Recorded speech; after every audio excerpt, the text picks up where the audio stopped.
If you're hearing some rattling noises on the back of your refrigerator actually might be a little too close to the wall and it will be compressing the water line, and that's what's making the noise.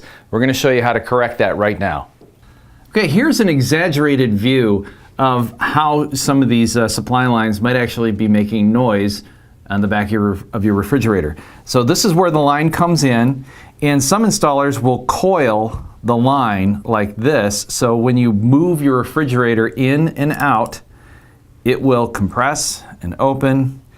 But if you get it too close to the wall, you can get this kind of a noise when the water is being supplied to the refrigerator. So you just want to pull it back out just enough so that you're not going to get this noise. That's all there is to it. Now here's a different scenario where you don't have a coil, you just have the line like this. So when you move your refrigerator back and forth, the line just comes back and forth like this. But if it's too close, again, you can get this rattling noise. So you want to get your refrigerator back out just a little bit to prevent that noise from happening. And that's how you solve that problem. Remember to always refer to your use and care guide.